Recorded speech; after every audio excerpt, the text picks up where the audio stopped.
Mark. Hello, everyone, and welcome to... I am echoing because I have Lucky Stream open. Mute. You're welcome. Welcome to episode 7 of Death to the False Emperor. It has been a minute. Life has been Crazy. Complete chaos for all of us for like 2 months, and now we're here. Because I highly doubt most of my players remember what happened last time, I'm going to do the review, the thing where we talk about the session that happened last. And just to remind everyone what this campaign is, this is D&D 5e that I have modified pretty extensively to do a weird techno-future fantasy thing that's kind of fun with like flying machines and like magical armor and other weird nonsense. Just think Final Fantasy style fantasy, not like Tolkien style fantasy, and you have a pretty good idea. Alright. I'm Rook. I'm your DM. And last session, our intrepid adventurers found themselves in the heart of a raid by the Bloodwolves, a notorious traitor legion that was very much just out for slaughter. One of our party members fell into an insane blood rage and attacked another party member as well as some civilians, partially under the influence of a cursed sword that may or may not do horrible things to that character later. It's fine. Our robot boy, did you interact with the Silent Queen last session or the session before? Me? Yes. Is that the person in the dream? Yes, that's the lady. That was last session. Okay. Chrome saw a vision of someone calling herself the Silent Queen that seemed to be some sort of parental figure to whatever the fuck he is.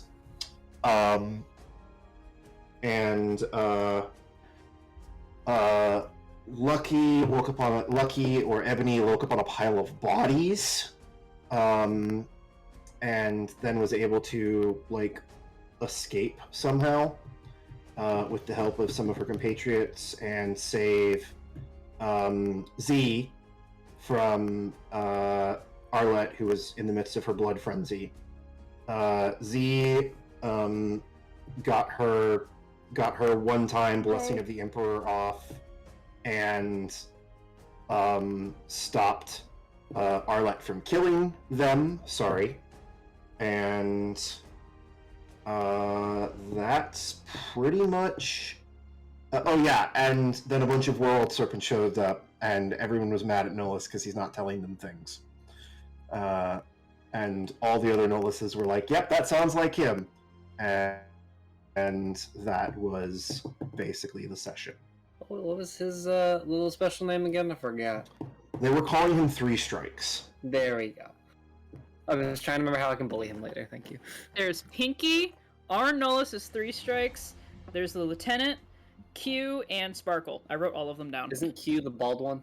Q is the bald one, Q yes. Q is the bald one, non-binary is Sparkle, the Lieutenant is the actual Nolus, Nolus himself, R. Nolus is 3 strikes, and then Pink Mohawk is Pinky. Yep. Yeah. I remember the Q because bald, Q ball. Yeah, that's almost like that's how I came up with his nickname. Cool. Does anyone have anything they would like to add or subtract? Someone in my chat was asking for a link to the story so far, so I think I could do a Cliff Note thing, but I don't know if you're able to do like a real quick overrun of what was happened so far, because it's been a hot fucking minute.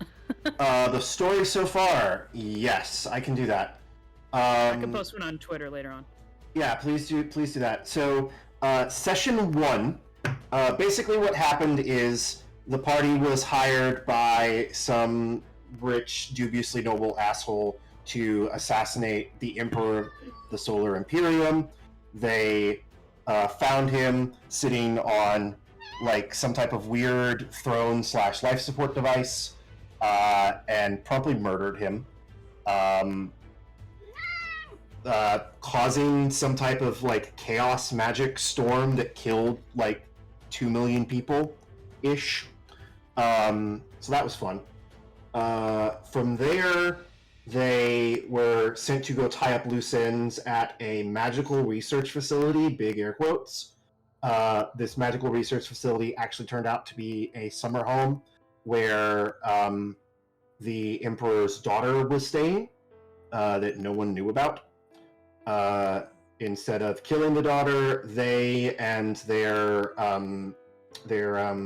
loyalist friend decided to protect her and take everyone to the nearest habitable settlement they could get to, which was like the Citadel of the Amazons. There was some shenanigans with a shapeshifter.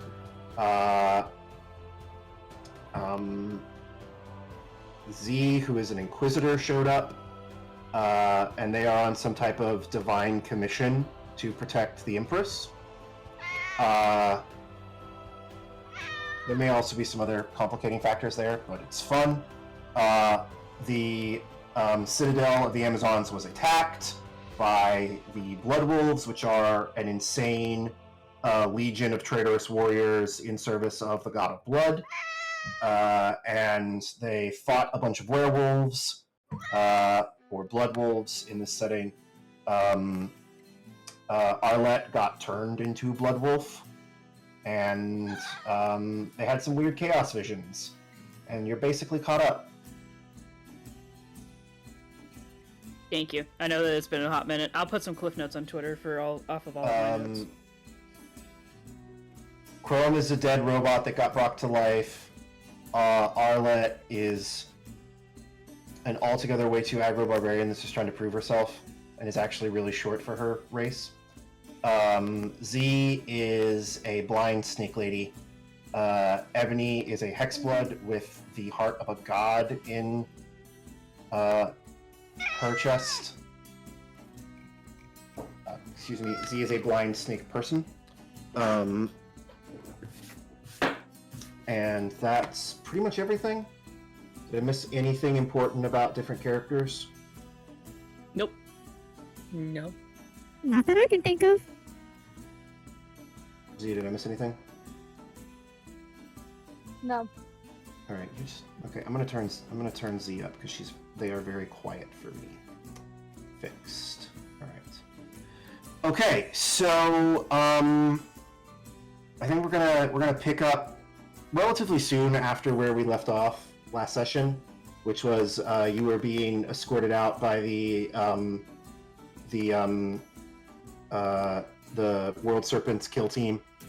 The lieutenant is sort of escorting everyone out of the ruined city, the ruined citadel, taking you to your ship so you can, I guess, escape. There's not a lot of fighting going on in the direction you're heading, but there's a lot of like debris that has to be cleared, so it's not particularly fast. Is anyone doing anything specific while your allies are clearing a way for you?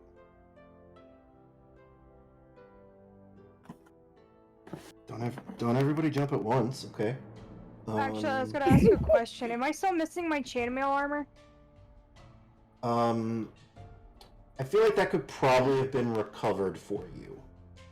But you probably haven't had an opportunity to put it on yet. Well, I don't even know if I have it, so that's why I'm like asking. You'll get more, but you don't have it currently. How's okay. That works with me. That's why I wanted to ask. To ask real quick, sorry, I had a little connectivity issue. What? Sorry. Oh shit, is it working still? Okay. Yeah, you're good. Just want to double check that where we are at the moment again, because You- that part got missed. You are attempting to. You are with the World Serpents Kill team. They are, I guess, infiltration team. They're currently like some combination of blasting and/or smashing their way out of the Citadel towards the like landing pad that your ship is on. Mhm. The Leviathans are like doing most of the fighting. They're just here to get you out. Alright. I mean, more or less, I guess I see that they kind of have it covered and just kind of follow them, or observe everything around them. I don't know. Is anyone else doing anything specific? Same boat as Cron. Not Hold on. Arlette, go. Just in the same boat as Cron. Okay, Like, cool. she's just keeping an eye out, but like, they look like they have it covered. She wants to help, but she's got 1 HP, so she's like, I'm gonna let you guys take care of that. So watch. He's Z, probably what are... kind of on edge, holding on to the Empress still. After I would everything that say just that happened. Ebony is still within range of Z, like keeping personal space, but also keeping on guard because Z has the Empress. Z, can you make an insight check for me, please? What was that? The vocal roll of the dice. I'm glad I wasn't the only one who heard that, or else I thought I would be going insane. Literally just cast a spell to roll a dice. Ooh. Oh god! It was really bad. It was the spell's pronunciation. Look, get the was bad quite rolls out for the good rolls next, alright? Yeah, baby. Okay, Ebony, Well- please make a, Are you paying attention to the people, or are you paying attention to the surroundings? Me? Yes. I would have to say. Can I say both? Sort of. I would say Yeah, at this point you she's gotta- looking at the people because she's on edge. Okay. Are you paying attention to try and figure out what they're gonna do next? Like, are you trying to make sure Z isn't gonna, like, abscond with the Empress? Or that the World Serpents aren't all gonna turn around and start shooting you with their bolt guns? Or are you, like, observing details? Are you trying to gauge intent or discern details? Probably gauge intent at this point because she's That not would be an feeling insight safe. check, please. Okay, insight. Where is my insight? Oh, And Crone and Arlette also give me insight. Perception checks, please. I have a really good I was insight. gonna say, Holy 'cause shit! Wow, really good insight. I was gonna say that I totally forgot that, Well, Z this is could the be my one that entire game, has Rosaria, so she would be keeping an eye on that as well. Not a great eye, but an eye. Okay, Okay, boys, it so might succeed one roll per session. Find out. I'm gonna just roll a thing here. Oh, wait, what did Arlette roll? I didn't see. Okay. 11. It's not good. Oh wow. Oh wow. Okay. Awesome. Is that a good well or a bad well? Arlette. Go ahead and roll with advantage for me, please. Can you give me another perception roll? Oh no. It's one better! Okay, I mean that's not bad. Okay. So Crone, you've got your new like vibration sense going on. Like this entire, so the Citadel is like one massive fortress, and it's currently under like sustained bombardment. So like I think you're just feeling kind of shaken and can't really pay attention to any one thing. Z. I'm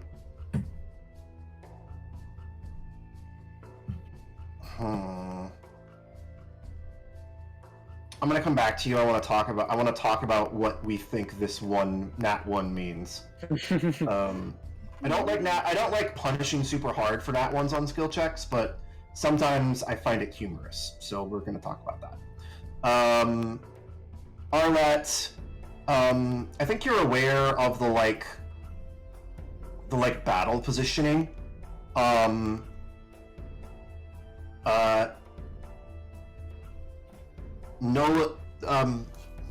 Nolus, Three Strikes, and Pinky are staying in very optimal position to be able to, like, if they needed to start shooting into the group. You're aware that, like, you're in a bad tactical position if these World Serpents were to turn on you. Although it is not clear if that is their intent.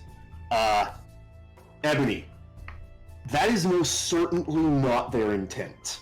Okay. They are preparing for the eventuality that you all try to do something stupid, or that, you know, someone has a chaos outburst. But they are not planning to just start shooting, if that makes any sense. With a roll that high, you're welcome to ask me questions about any of the NPCs in the scene, and I will answer them within reason. Okay. And you're also, I feel like you could probably ask Z what's going on with their mind, if Z's player is comfortable with that. I would be looking at. I would say that Ebony's looking at the lieutenant right now. How is the lieutenant looking? Like body structure, trying to like read the lieutenant, since that's like their leader basically. Because she at this point, I think she would be very cautious of Three Strikes, and she feels like she needs to go to a higher leader to be like, hey, what the fuck's going on here? It's incredibly subtle, but I'm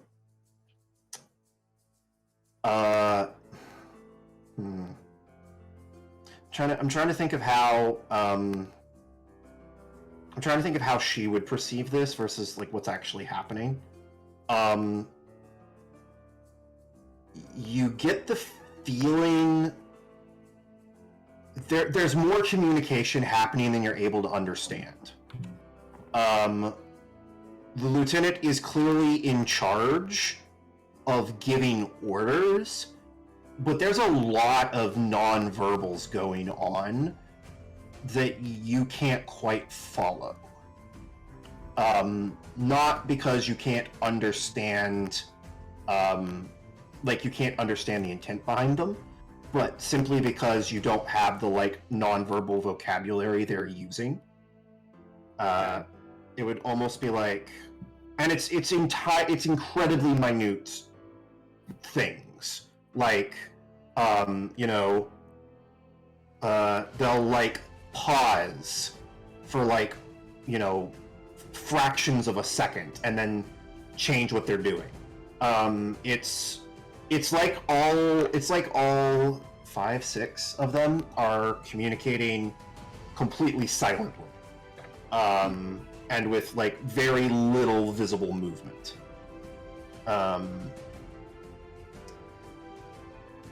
The lieutenant is giving all of the verbal commands, but there's a lot more communication going on that you're not able to follow. I see. Okay. They are making a point to speak in common. And all of them speak Draconic, and they know that you don't speak Draconic. So if they were intentionally trying to obfuscate things from you in an obvious way, they'd probably be doing that. Maybe this nonverbal communication is either just how they operate, or they are intentionally trying to obfuscate something. Either is possible. Got it. Any other questions about NPCs? At this point, no. Cool.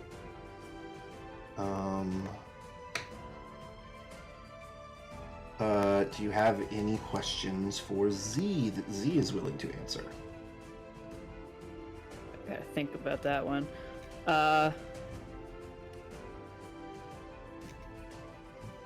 Z, Okay. how do you feel towards Ebony at this point?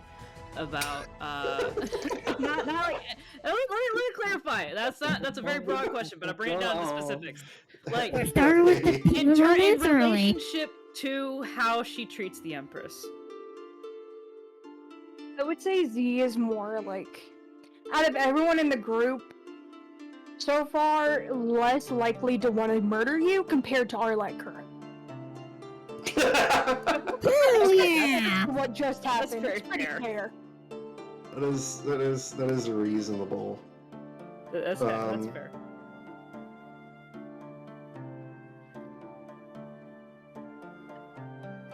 Any other questions? All right. If there are none, I'm gonna keep this moving. Ebony, at a certain point, the lieutenant, I think the lieutenant actually looks at shoots Yornolis 3 strikes a weird look, like one of those are you it's kind of like an are you serious thing. You know that look when someone's like, are you shitting me? Is that actually what you just said? You know that expression? She shoots him that. But then she's sort of like it's incredibly quick, and if you hadn't almost crit this roll, you wouldn't have noticed it. But they keep going. I think you all are probably walking for an hour or more, trying to navigate the ruins of this place, and you're seeing, the wreckage of the battle that has taken place here, just kind of all over the shop, right?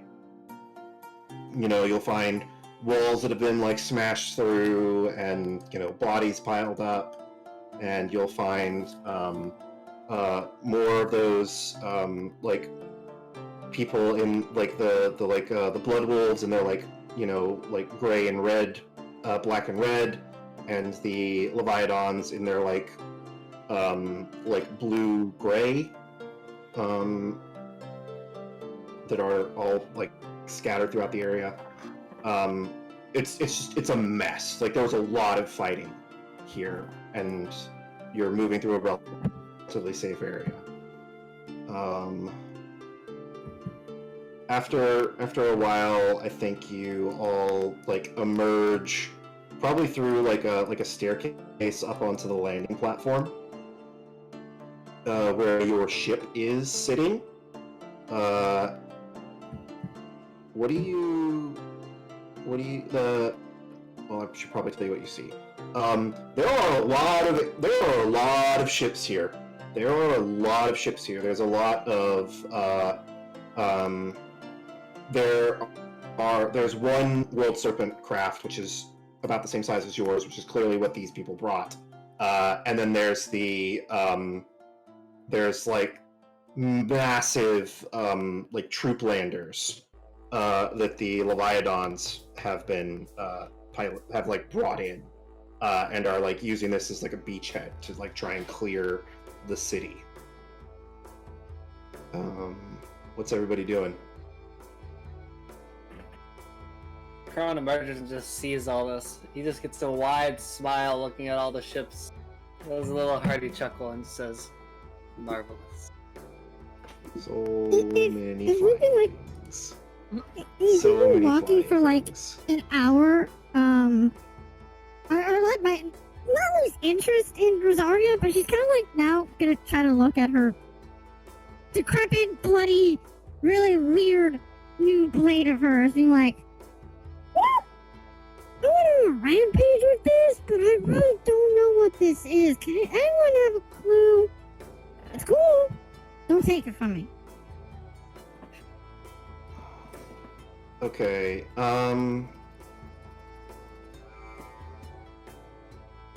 how do I explain this? I think, you don't have the insight to notice that. Yeah, no, I You don't don't. have the insight to notice that. Yeah, I think the lieutenant kind of says, that basically says that's a chaos blade. Be careful with it. She looks at it, looks at her, looks at it, looks at her. I mean, it cooks up pretty good. I don't think it'll let you sell it. Why would I ever sell it? I mean, look at it. Covered in blood.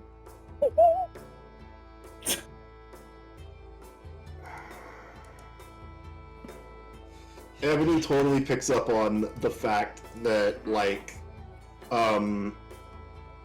again, Nolis gets that "Are you fucking kidding me?" look from the lieutenant. Again, for a second time. Just for a second time, Uh, when Arlette says that. No, and Yordle is just kind of like, yeah, who cares? Not really who cares, but just sort of like kind of doesn't react. Are you just trying to get people to tell you about the sword, or are you trying to like understand it yourself? Basically trying to get people to tell her about the sword. She just thinks it's a really kick-ass sword that she got from a dream. And no, she's not questioning that at all. They're telling you it's a Chaos Blade. That does carry some weight. Even where you're from, like, Chaos is generally seem to be very, very dangerous. Doesn't necessarily mean it's bad, just dangerous. She has a hand grenade in her hand. She can pull the pin and throw it at her friends or throw it at the enemy, essentially. I think that's a vast oversimplification of what you're holding. But yes, that is a Nuclear vast warhead, got it. It's not a hand grenade. It's a suicide vest. That's a really good way to put it. I like that.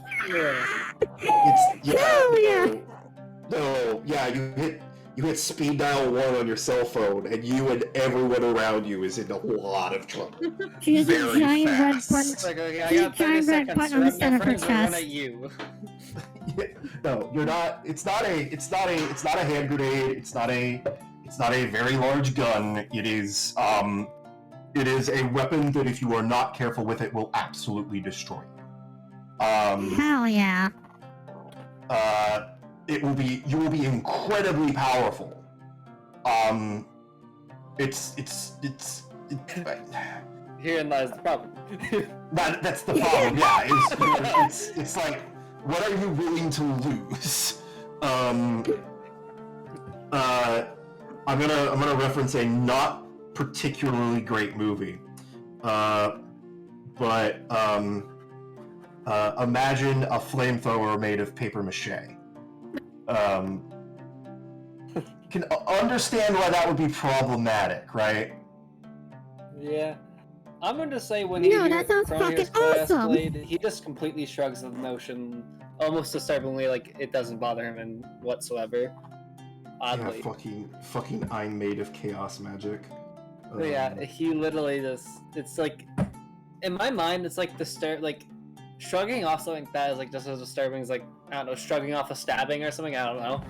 It's just like inherently strange. I would say at the mention of chaos magic, Ebony kind of like turns around and looks at Arlette and kind of like takes a sigh, like, oh shit, this is gonna be interesting. I would go there like, shit, I'm just like, whatever. I mean, to be fair, It's a Tuesday. both of you two are like suffused with chaos magic. Yeah, so, that's like, why we're kind of like, oh boy.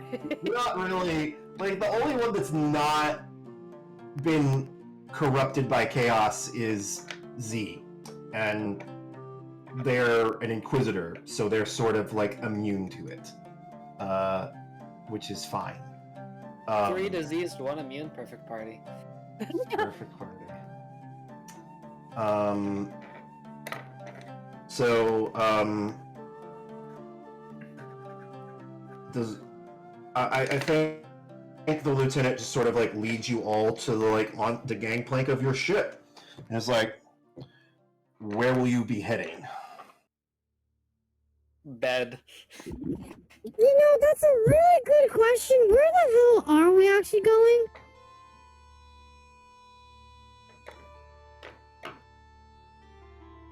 Is 3 strikes within range at this point? I'm gonna call it 3 strikes to Yeah, 3 negate. strikes. Yeah, to make it, yeah. 3 strikes is within range. Okay. I guess I'd just like look over at him and cross her, and she just crosses her arms and looks at him.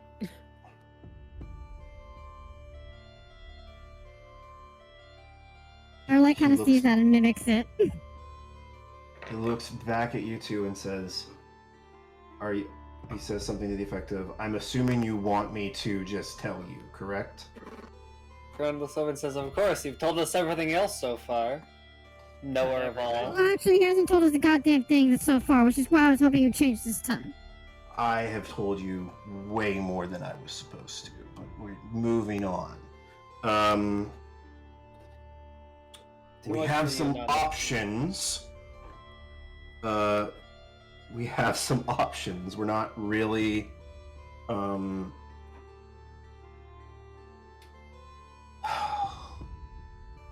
My primary objective is to keep the Empress safe. Beyond that, we have a lot of options.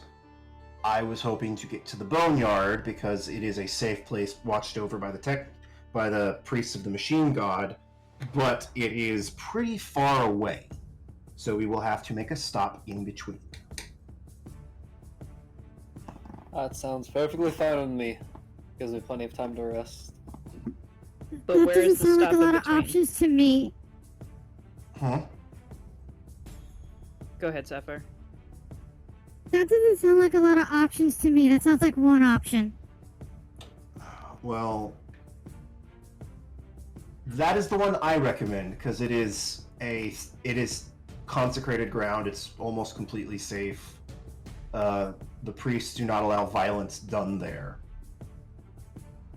Arlight leans That's where down to I was Ebony. planning to. What's consecrated? Is that like concrete? No, it just means it's a safe haven. That's it. And then she just like rolls her eyes. Consecrated is like a home for everybody. That's not an asshole. I didn't want to bring up constipated also, but that was my second thought. She just face palms. From there, he continues. From there, I need to speak to some of the other legions and figure out what our plan was. What our plan is from here. Because in you the messed it meantime, up? Huh? Did you mess it up? Did I mess it up? Yep. Seems like you did. Not yet. She just rolls her eyes again. Not. Arlight just looks around. I mean, This yeah. kind of looks a little messed up to me. Well,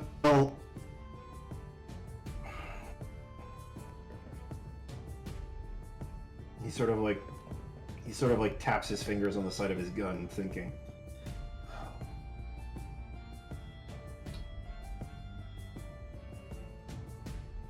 Apparently, the Red Wolf was able to track us here. My guess is that the traitor legions are going to be following us in some capacity. Being able to wipe out the Emperor's blood would be very, very powerful.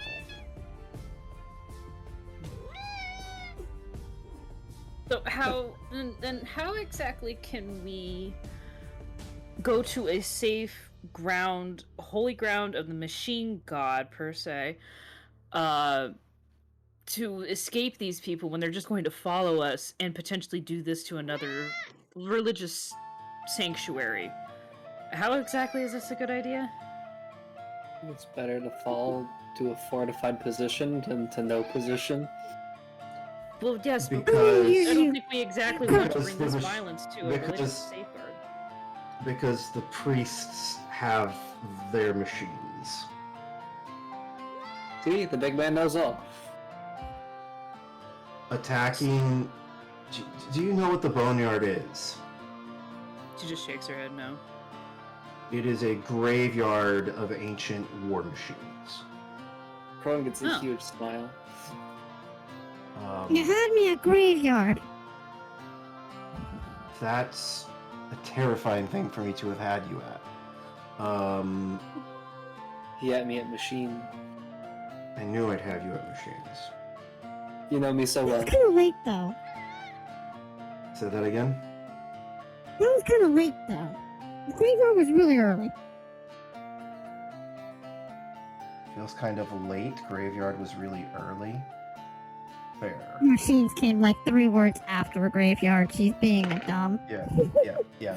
I am the, failing at comedy. I am sorry. Yeah, so the machine god. So there are these weird. So basically, like all technology is left over from like a bygone age, or at least all like machines proper. So like the ships you're flying around in, some of the weapons, all that fun stuff. Were discovered and or preserved by the machine cults, and so like they're not really someone you want to pick a fight with. They have strength comparable or greater than any one of the legions if they choose to bring it to bear. Because they have a ton of war machines that they know how to use. Maybe. So what you're saying is this is a armed religious sanctuary. That is better than what I thought it was. Yeah, this is an armed religious sanctuary. Yes, that would be the most accurate way to describe it.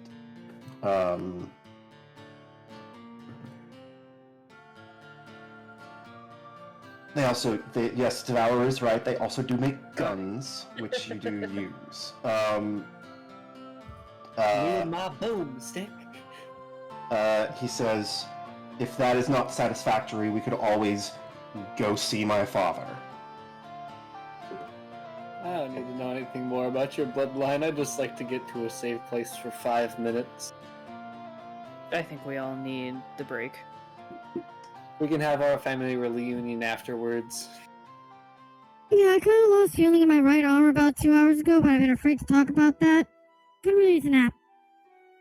That's your fault. Do you need an apothecary? I don't need to know the future. Do you need a healer? I mean, that'd be really nice.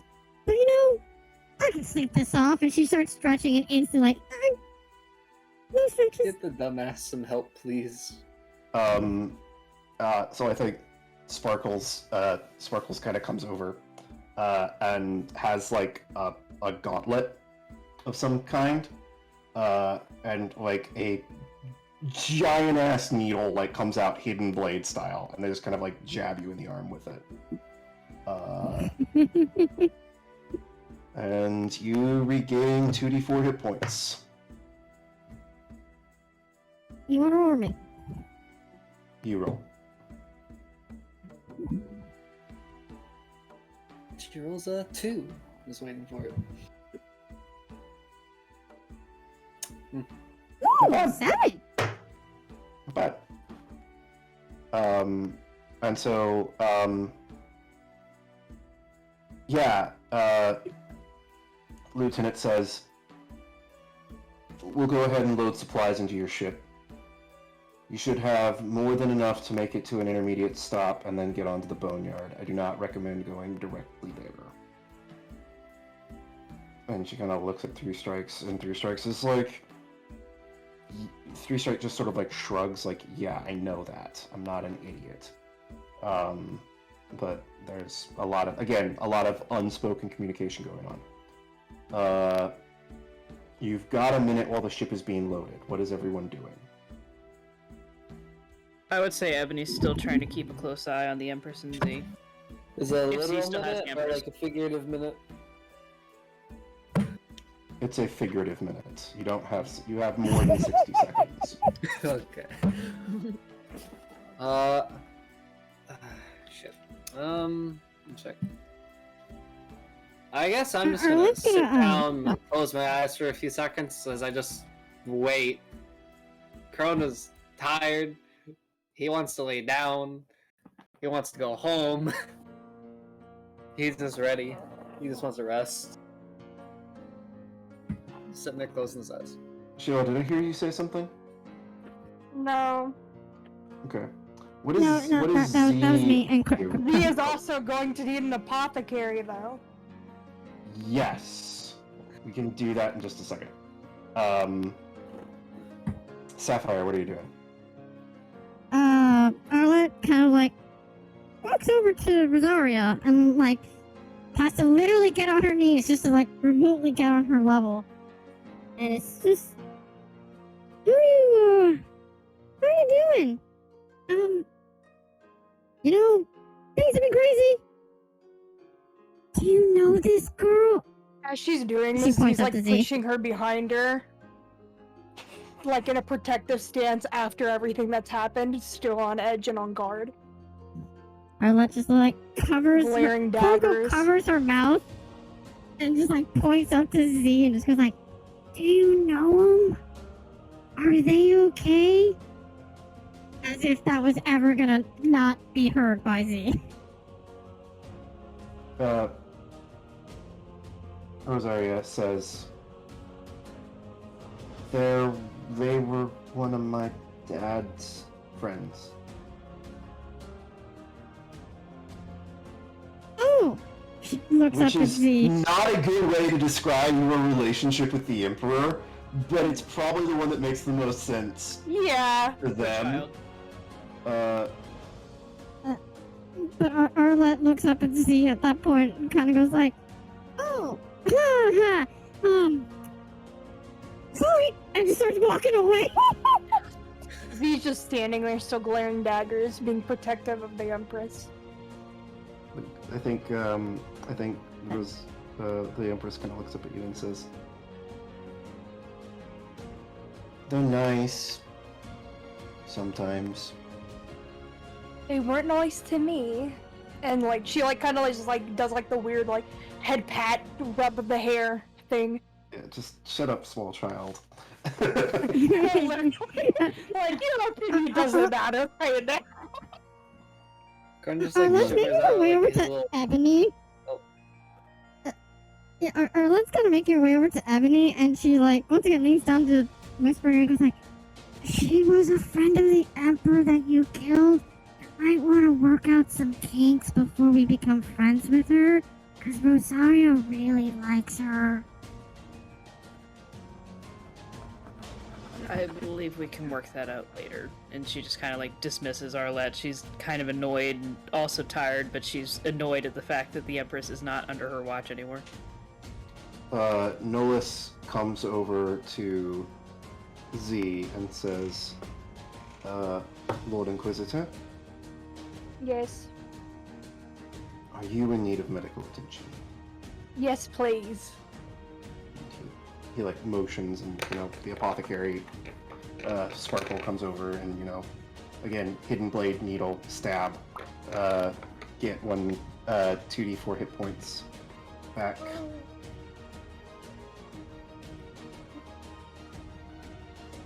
I must say I'm surprised to see you here.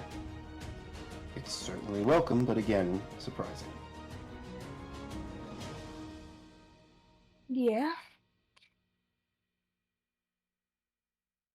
I was under the impression that this was my responsibility. Are you stepping in, or are you taking over? Exactly what the cat said. I was gonna say, I hope that's your cat, not your child. Nah, when I heard the cat the first time, my head canon originally was just like Nolus accidentally meowing. Nah. I like out of nowhere, there's just like a freaking cat that just like lands on Nolus's shoulder. This group. Just comes out of the battlefield, is the this mist canon? of blood and fumes. Just a cat just appears. Is this Uh, cat It's Cheshire cat, confirmed. Yes, and I'm gonna turn on my video. Can't see it, but yeah, there's literally a cat sitting on the headrest of my chair right now. Oh, So- she's like right in your mic. So the cat is in the D&D session, correct? The cat is in the descent. Hell yeah. Okay, Yes. cat is Not in canon. D&D, our new playable character. The cat is Cat, canon, roll, yes. cat roll a d20 for persuasion. Cat Alright, roll a d20 for alright, so- seduction. So cat, so a like you know, mostly like gray, silvery colored cat like jumps up on his shoulder. Crone heads turn. He like looks at it and then just says like in Draconic, "Told you to wait at the house." And then the cat like looks at him and just sort of like baps his nose like with her paw, and then just like goes back to looking at Z. No one else. Does anyone else speak Draconic, or is it just? Just the two of you, just you two. Then Just I the would two. answer him in Draconic, telling him I'm currently just stepping in. I'm not taking over. I have my own plans going on.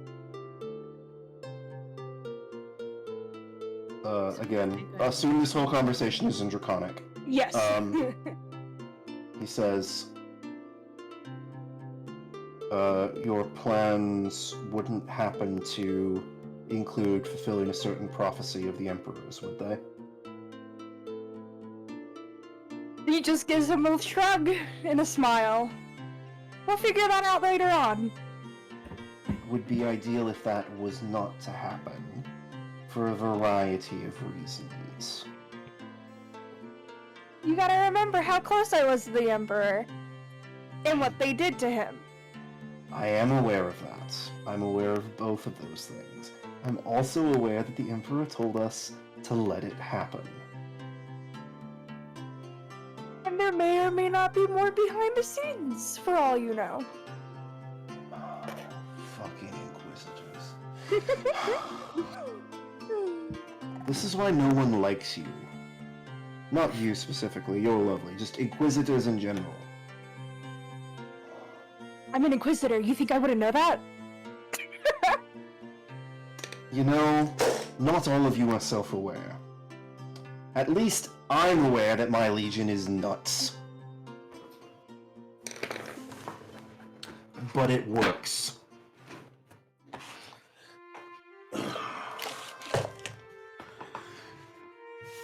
Alright. Intermediate stops. We can go to the Dragon Forge, or we can go to the Angel's Cage. We might also be able to talk to Servitarius and see if he will take us aboard the Nox Infinium. What do you think?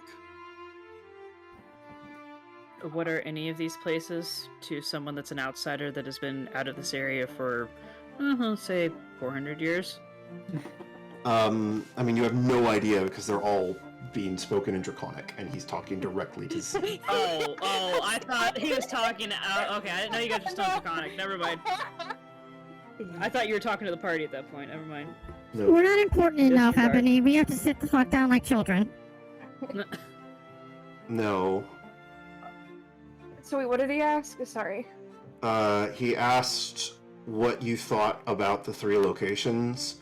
The Dragon Forge, which is a, exactly what it sounds like. It's a, like, forge, powered by a literal fucking dragon.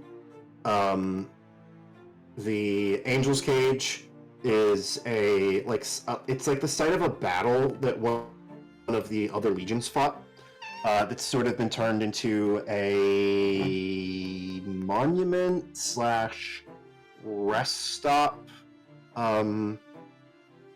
Just imagine, like, you ever been to like one of the, like, the site of like a famous battle, Yeah. and like it's like a tourist trap? It's like Mhm. that. Okay. It's like that, you know, and there's like a truck stop and a bed and breakfast and shit. The Nox Infinium is a warship. The Nox Infinium is a warship controlled by the Knights Haunt, who are a legion of crazy terror troops. They are definitely loyalist. They're also just not very fun to be around. But they are very good at what they do, so that might influence your decision making. My brain's going the safest option, but I also don't want to go the safest option. What in your mind is the safest option? To me, I would say probably the Angel's Cage. Okay, like fantasy Niagara Falls or Yeah. fantasy Gettysburg. Yeah.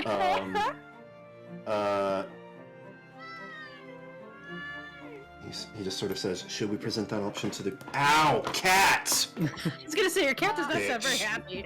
Uh-oh. Cat is not happy that you're ignoring it. No, cat is not happy that I like hugged it too tight for too long. It tried to put a hole in my sweatpants. You must show more love to express dominance.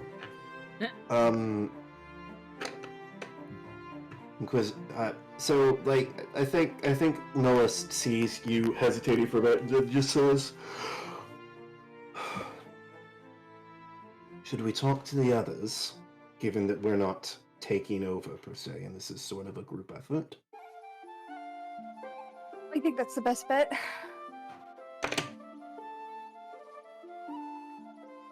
Would you like to present things, or should I? I think they trust you a little more than me. Especially after Rosaria's comment earlier. Oh, please, it'll be fine. I'd like to think that was actually Nolus's laugh in game. That was actually Nolus's laugh in the game. So Nolus turns around, like he just gets done laughing, he turns around, and he again addresses the rest of you speaking in common this time. We have a couple of options. We are going to need to refuel at least once before we make it to the boneyard. The Dragon Forge is arguably the closest. It is the most direct on our path. However, it's the obvious stop between here and the boneyard. It is also controlled by the Mechanicum, the Cult of the Machine God, with help from a couple other legions. I believe the Hellfighters are there currently. We could. You all said don't want to go meet my dad, so that's fine. We're not even going to include that. The Angel's Cage is significantly less direct, and is almost completely civilian. If we wanted to blend in, that would be a good place to do it, and it would give us a relatively safe environment to leave from. If we wanted to get transport very indirectly and then go to the boneyard from a larger vessel, I could always reach out to the Night Haunters and see if they'd be willing to give us a ride. What do you all think? I don't know what the rest of the party wants, but you said forge. I'm an artificer. My answer's obvious. Has Arlette heard of the Dragon Forge? Give me a history check.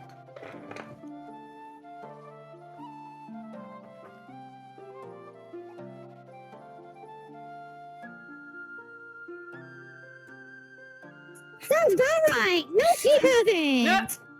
No, you have not. You have not heard of the Dragon Forge. Since Ebony's old enough, would she know anything about the Angel's Cage? I mean, I was just giving an outsider, but like just out of curiosity, she's been around for long enough. The Angel's Cage is a. It was initially a prison. So sort of. The Angel's Cage is on an island in the chaos. That was. Its name has been sort of like stricken from history. and it was a controlled. It was basically like it was isolated for a really long time and sort of became like a slave society, where there was like a very rigid like slave system. Think like Imperial Rome with like lots of slave labor and like gladiatorial games. A warrior of some renown was like kept there and eventually led like a Spartacus style like gladiatorial uprising and like liberated a bunch of people, and the Angel's Cage is the site of the first battle where he was imprisoned. Okay. This would have been like contemporary history to you when you were a kid. Okay. Fair enough. I guess at this point, Ebony would perk up and say, well, I would think that we would want to take the least obvious route, but the Dragon Forge may also be potentially... You said that the Cult of the Machine God was there. I imagine that it would be just slightly safer, correct? It would be slightly safer, but again, it is the most obvious choice. The Boneyard is not necessarily obvious, but if they figure out where we're going, and they know we're going to the Dragon Forge, it is obvious where we're going after that. If that makes any sense. I may have explained that very poorly. I'm also running on not a lot of rest. I'd say obvious defensible position is better than a hidden risky position. I agree in a way. There's pros and cons to both. I wouldn't discount the Night Hunters. They are very good at not being found. And if we were able to get them to meet us, say heading in the completely opposite direction, and then use one of their battleships to transport us near enough to the actual Boneyard that we could leave undetected, it would almost be impossible for them to follow us there. You're saying all that with assumption Arlette will shut up long enough. She's currently just focused on her blade, like rubbing her finger across it, trying to see how easily it cuts her. My point is, they may not be good. Yeah, they may be good at not being found, but I am worried that some of us are not the stealthiest. They would basically have to carry us in a bag, or at least one of us. We would be in one of their ships, and that would certainly be beneficial. Given that, would it be smart to lead them to the Dragon's Forge and go with the Night Haunters to under a shroud of protection and being hidden to get to the Boneyard? Elaborate.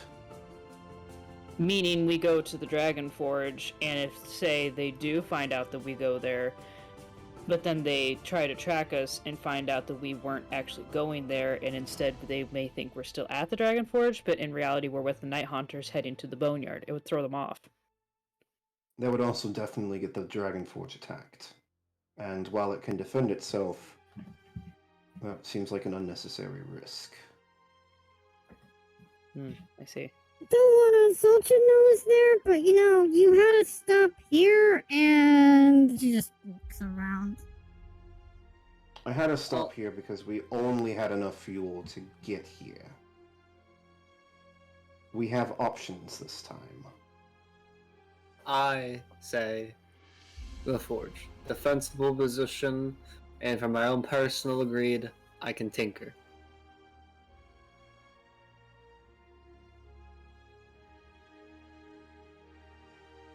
I'm not a huge fan of sneaking around. Plus, also, if this place has some big walls, is Arya safe from them? Either Angel's Cage or Dragon's Forge. Either one I think would be fine. As long as the child is safe. I do not care. She nods. It sounds like the majority of our associates want to go to the Dragon's Forge. What say you, Inquisitor? I still think Angel's Cage is our safest bet with the Empress.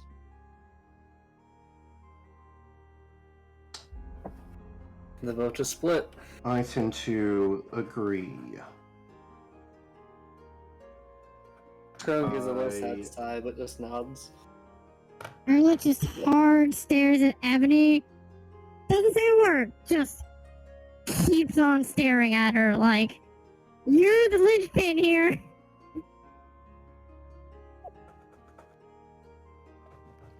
Alright. She only got 8 intelligence, but she can count to 5. So out of character, let me explain our options just completely clearly. It seems that no one wants to deal with the Night Honors, which is fine.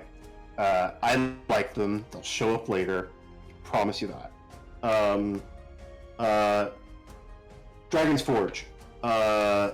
Weird science. Interacting with the Hellfighters Legion, which is I also like them, so I'm not mad about that. A little bit of the cult of the machine god stuff. Very defensible position. You want to go to Angel's Cage. Angel's Cage is... It's going to be significantly harder for someone to track you there. Because it's not immediately obvious. And you would have an opportunity to do some, like, not dealing with the military side in RP of this world. You'd be dealing with, like, normal people doing normal everyday things at a weird tourist spot.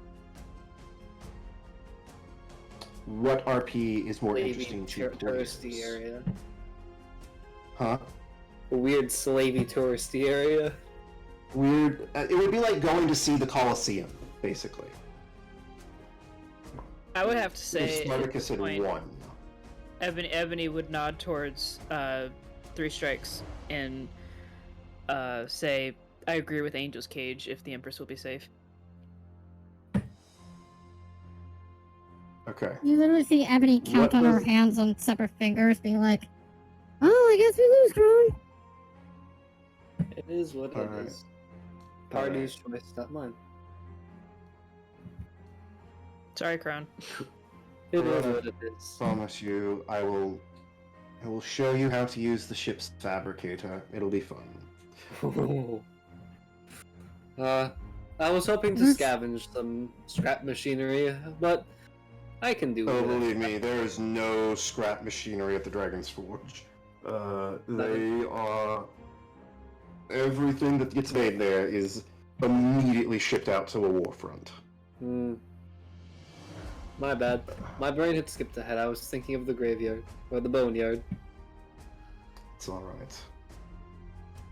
All right, so let's take a little 5-minute break. We've been going for a bit, and we will resume in-flight journey, unless anyone has anything else they want to do before everyone gets on the ship to fly off.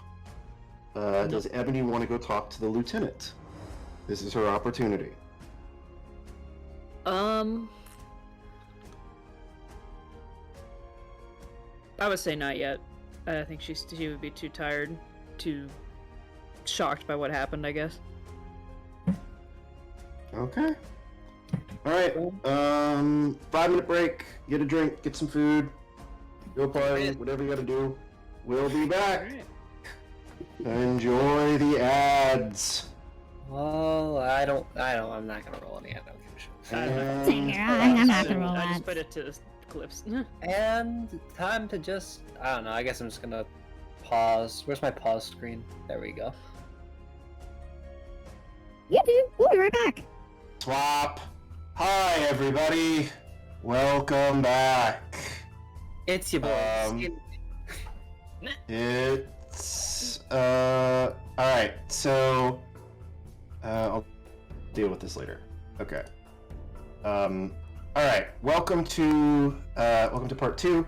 It sounds like we might have a player rapidly turning into a pumpkin because of tiredness. So we're gonna try and get through things pretty quick. It'll Might be be a okay. short one this. Might be a short one this week. He says having already gone for an hour and 30 minutes. And we started like an hour late, so. I'm currently dropping frames. I'm so sorry, stream. Anyway, all right. So you're going to. I'm just gonna, unless someone has something very specific they want to do, like in flight. I'm just gonna skip to Angel's Cage. Can we please? We all take a long rest, correct? I mean, it's a 6-hour flight. Sure, you can take a long rest. Yeah. You have a way to take a long rest in 6 hours. God. Fuck. That is a long rest, dude, technically. No, Let's that's a short look. rest. No, I actually sleep 6 hours a day. Okay. Say. I sleep 4 Look, hours. I What are had you a all talking full-time about? outdoors manual labor job, like 10 hours Do a you- day, except 6 hours every day. For a long rest, do you want us to like? I don't know how to do that on this. I'm in the ship's comfy hammock. Just reset everything. I Shit. do not know how to do that. Just put it back the way it was. Okay, well I don't. Health maximum, You spell you slots maximum. literally go through your Life is entire good. sheet and make sure nothing is used up. Yeah, that's all it is. Just health max. It's- spell it's- slot it's like- max, it's- spell slot max. It's like if you had a paper sheet. If you have Yeah. spell slots, go to your spells, and there should be slots total. If it's a slots remaining 0, just move that back up to 3, and then whenever you cast something, it'll move it down, and then just move your health back up to your max. Okay. Yep. Yeah, just like a paper sheet. Sorry. Okay, because I'm Um, fucking boring, I'm just gonna use my infusions now, because Jesus Christ. What Is are that your something I do after long infusions? rest? Because I not use them, I'm pretty sure. I'm just gonna slap a fucking enhanced defense on, because I'm just keep getting hurt, and my rolls are bad. What does that do again? Just +1 to AC, that's it. Doesn't seem Can I bad. like search the ship for I like just gotta remember how I chainmail put that on here. I just make my AC 16 manually. You can definitely find chainmail. You're fine. Okay, then I am putting chainmail back on, so I am not naked anymore. I wanted to I ask. mean, you had Welcome back to underclothes Naked and on. Free, the Okay, documentary but about without- Z's adventures. You without don't just put chainmail. I go Yes. from 18 AC to 10. I would like it to Yes. be at 18. Yeah, how do you have less AC than me? What the fuck? Yeah, that's why I'm like, I would like my chainmail back if possible. No. I don't think they have a shield. Yes, so do that. That's cool. I already had a True. shield. I just lost my chainmail, which is good. Alright. Is that why? Wait, why is... Wait, okay. Returning weapon. I see how it works. Why would you ever use enhanced weapon when you have returning weapon? Both is is enhanced +1. Enhanced weapon is a civil or martial weapon. This magic weapon grants a +1 to bonus to attack and damage rolls with it. I guess it's because at level 10 it gives it a +2. But returning weapon does... Let me just double check. The civil martial weapon with the... it has to have the thrown property, I guess. The magic weapon grants +1 to attack and damage rolls, and it returns to hand immediately after using take a range attack. So, I mean, I guess it's only works on ranged weapons or throwables. Yep, range I and can throw it on throwables. my spear. I'm putting it. That would be quite good on a spear, yes. So I'm throwing that in my fucking spear. Not a bad option.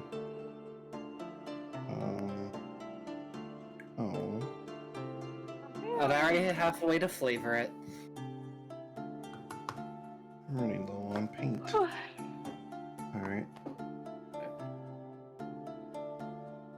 Wait, I have that already? What? Number 6 charges.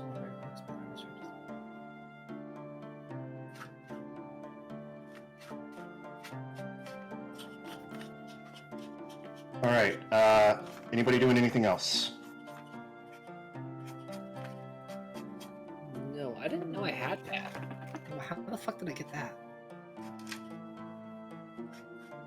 That seems wrong. 1 second. I think I have something I shouldn't have. Okay, take your time. Fine. So we're at Angel's. So Angel's Cage. Yeah, the island is sort of like a very kind of Mediterranean looking like environment. You know, there's clear blue skies and sort of like rugged, rocky hills with like kind of short-ish trees all over them. It's quite beautiful, if not a little weird. And you can see there was a massive battle here at some point. Like you can see like, you know, craters in the ground. You can see like little bits of fortification out in the fields, all that fun stuff, right?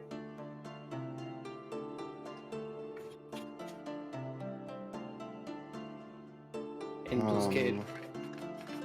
Yeah, and in the center of all of it is this large, like Colosseum-looking structure. At least that's what the audience would recognize it as. It's clearly some type of arena that was sort of in the center of this battlefield that became this area that became a battlefield.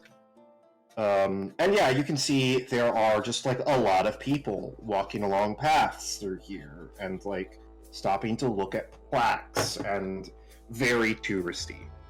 Very, very tourist going to historical site vibes right away.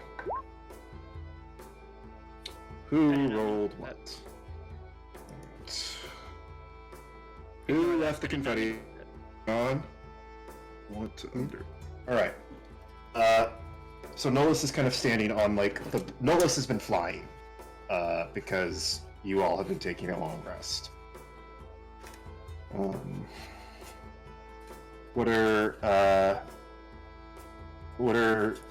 Who's the first on the bridge with him as you approach? Who wants to claim that honor? Me playing. Mm-hmm. I was, Okay. you know, I woken from my slumber, you know, I do my little, you know, what people would call stretching, but you don't get a crack of bones, you get the shifting of stone. Just the cracking of rocks together. Yeah, your little nanite buddies act all kind of weird. They're like, "Are we in trouble? Is everything okay?" And you're like, "No, we're fine."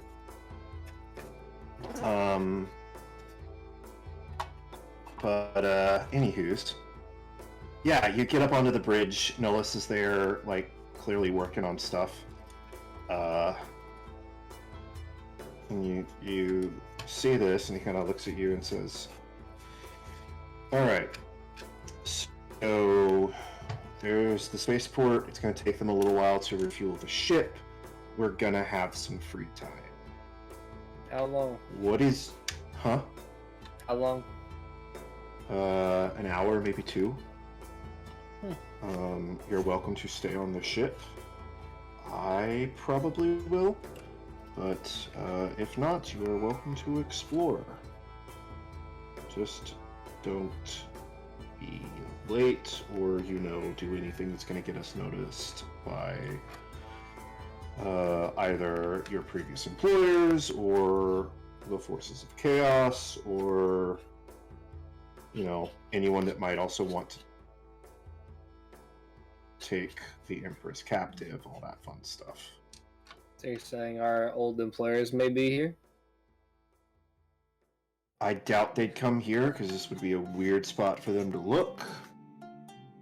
But if we make a big stink, they'll probably come looking. In that case, aren't we must idiots. are let away from the arena. Well, Hurricane banned gladiatorial games here once he escaped.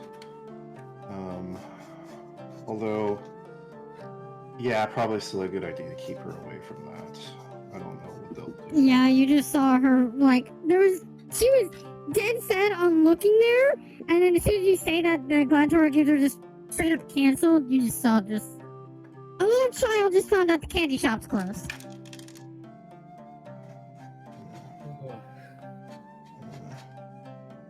Carl also looked over at 3 checks real quick and just asks him in Goblin, and asks, "Does Z know Goblin?"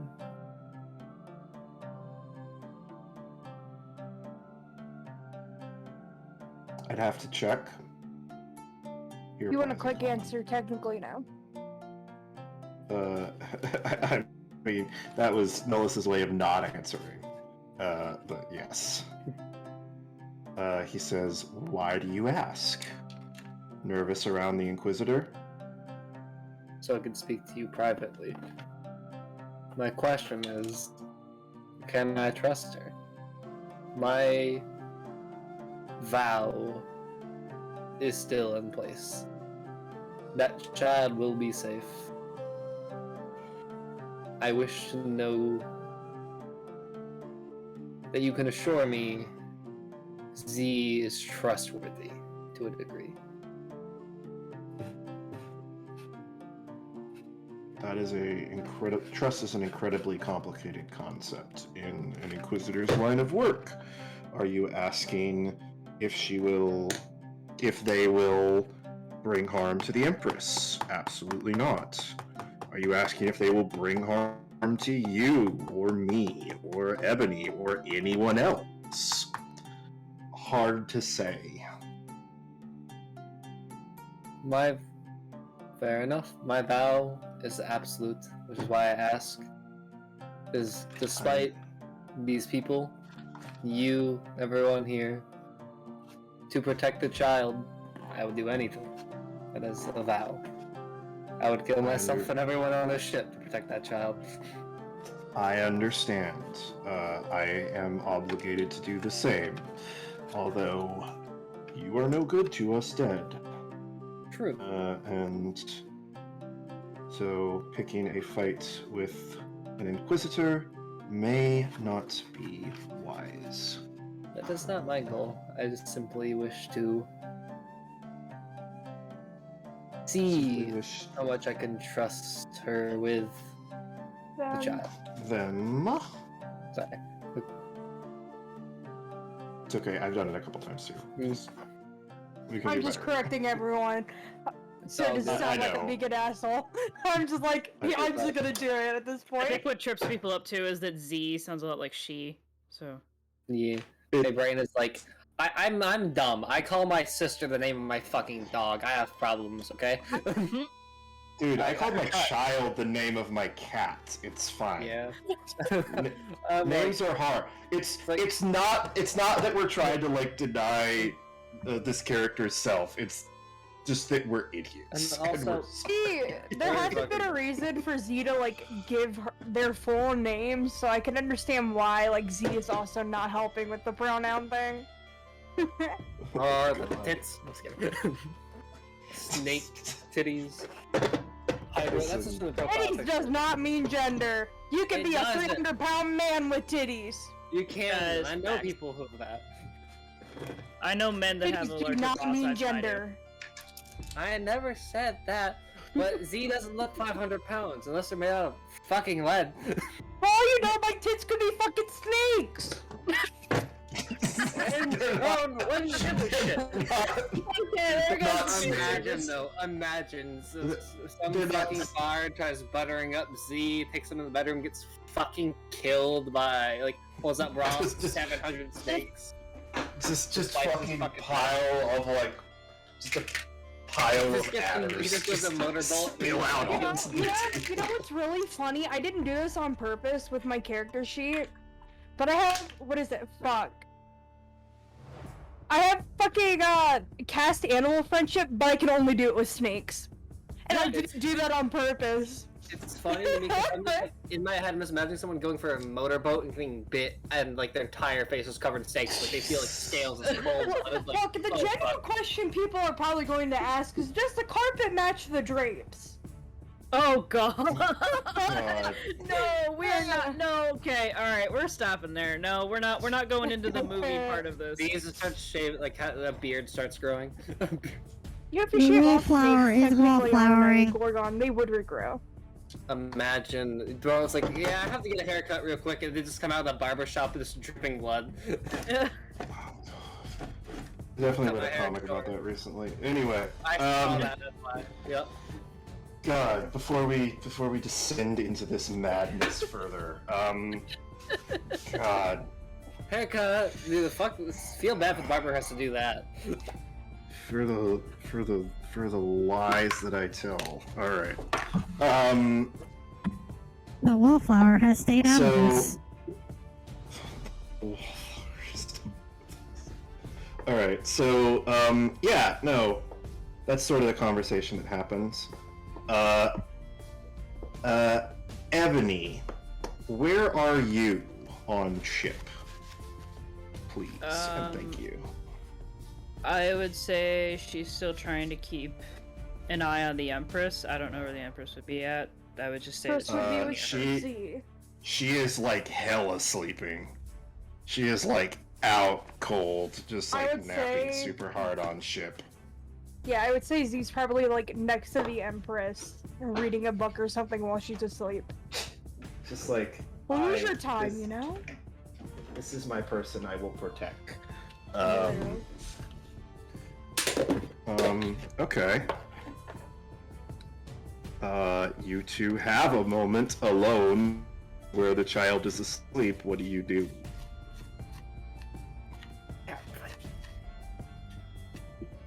Totally didn't take that the wrong way. Shut the I fuck think at up. this, I think at this point, Ebony would pull out her, fuck, what do you call it? Her religious amulet Holy and kind of like symbol. fiddle with it. Is kind of like a little hint, but then she looks over at Z and asks, "Do you have a bond, or do you have an agreement to protect the Empress like we do?" I'm an inquisitor. You know, I work with the Emperor. What would you expect? Well, out of character, considering Ebony's like a heavy outsider, she would know what an inquisitor exactly is. You better. Knowles has explained it to you enough times. Okay. Yes. She is Nolis has basically told you that Inquisitors are sort of the secret police for the Emperor, and they have like a pseudo religious context because the Emperor was worshipped like a god. Okay. Alright, then in that case, So That- they- in not that secret case- police, but religious. okay. Then in that case, I will ask, in place of the question that I just asked, because it was in retrospect kind of dumb. Did you know about our mission? Did you know about our mission regarding the Emperor? Is what she would ask. Do you want an honest answer? She just shrugs. I know a lot about you. I know a lot about your group. I know what you're doing, what your plans are, things like that. So yes, technically I did know. And she just turns back to her book with a slight smirk, not giving a genuine answer. Ebony just kind of gives them a look and then tucks away the. Why no one likes Inquisitors? Why no one likes Inquisitors right here? Is this audible throughout the whole ship? Oh no, this is in like a smaller compartment. Okay, got it.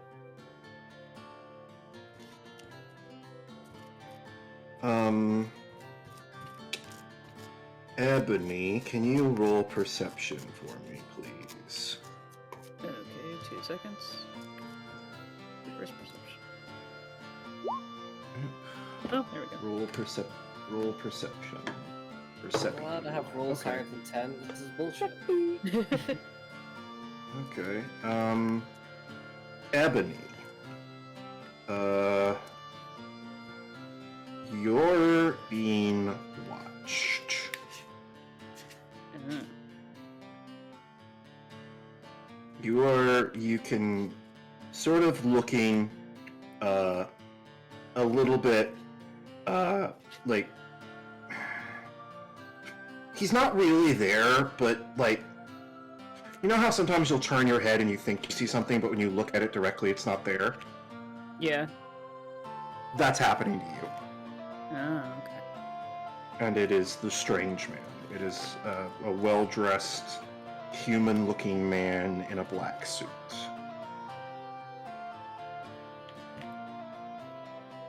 He's just watching, observing what you're doing. Does Mother react to this at all? Like, kind of in her mind or anything like that? Your heart starts beating really fast. Your heart clearly does not like it. That he's here. You should it's kind of telling you to be nervous, but nothing is happening. So do with that what you will. Mother's voice is silent, but the feeling this presence elicits is not a positive one. Okay. I don't think she would do anything other than like try to. She just closes her eyes and tries to meditate before they get off the ship, and then that's it. She just tries to ignore it. Arlette, what are you doing?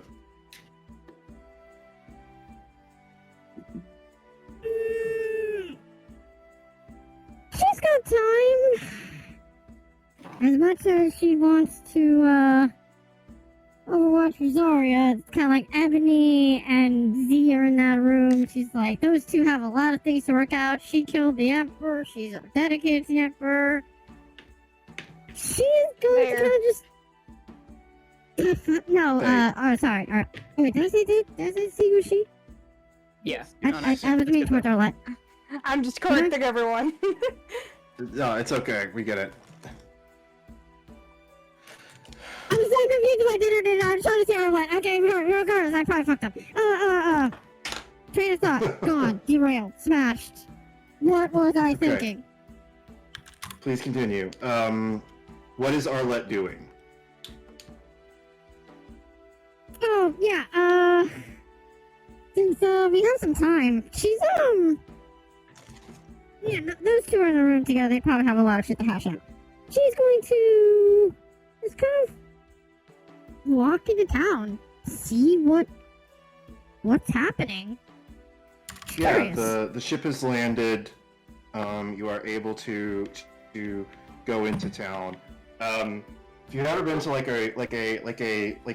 a small commuter airport, it's kind of the vibe you're getting.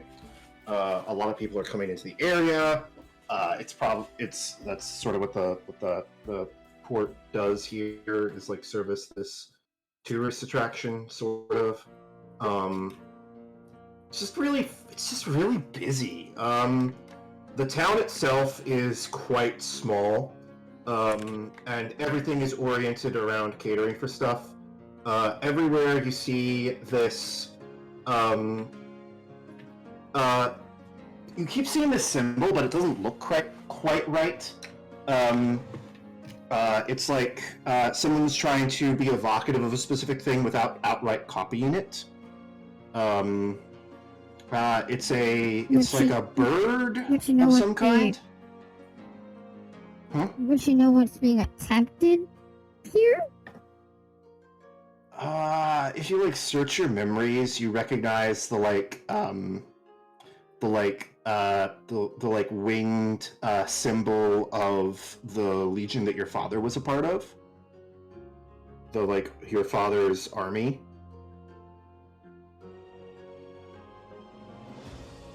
But this is an attempt to not make the sigil while making the sigil. Huh? This is like the knockoff, or like they're making the sigil it's like without making it accurate. It's like you know how you can buy shirts that look like they're in the Disney font, but they aren't in the Disney font? Yep. It's like that. Yep. in dollar store nutty bars. Uh-huh. They're actually good. Uh-huh. Is this like just labeled all around town, or is it like a certain shop that's kind of flashing the symbol? It's on different It's on different shops. There are like people selling merchandise.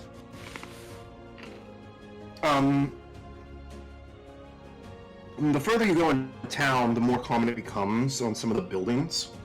And eventually you start seeing like actual versions of the symbol, like it's correct.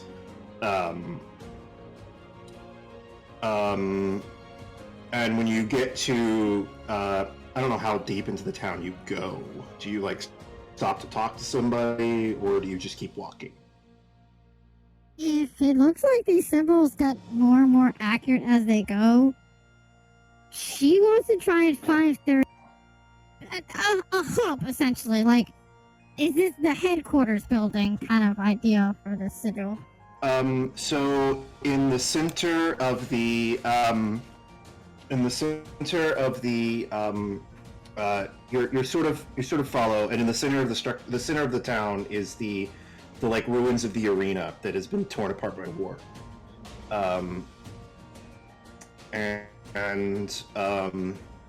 The symbol was always a little weird. Like it had wings, but they didn't look like actual feathers. They were like sharp, almost. They were like hard angles, in a way that feathers wouldn't have been. And when you reach the arena, you kind of realize why. On the floor of the sands of the arena, there is like an imprint in the sand that has been like superheated and turned to glass, and it's in the shape of this symbol, and it's like stained red by something. It's this like red sort of wing symbol with like a human shape in the center of it. Does she have access to touching this glass? You can hop a guardrail. She would 100% do that. Can we take a quick pause here? I need to know what happens. I've done it! I've ruined everything! Oh, God. You haven't ruined everything. I just wasn't expecting you to. I mean, I was totally expecting you to do this. I'm just not prepared to deal with it at this exact moment. Can you give me 5 minutes? What's the?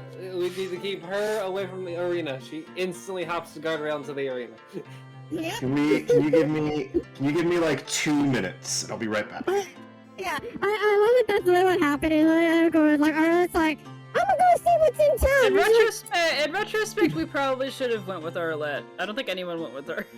I don't think anyone. No, That's the one thing that Cronin should have thought. Like he is like I was really thinking. Hey, I'll be right back. I'll be able to hear. I just won't be able to answer. You're good. Okay. Lucky. Yes. I want you, while I am doing a thing off headset, to think of some very traumatic memory that you would have that you don't remember how you got, and message me with it. Okay. Your father ate your french So fries. specific, but okay. Alright, I'll be right back. Okay. Your father ate your french fries.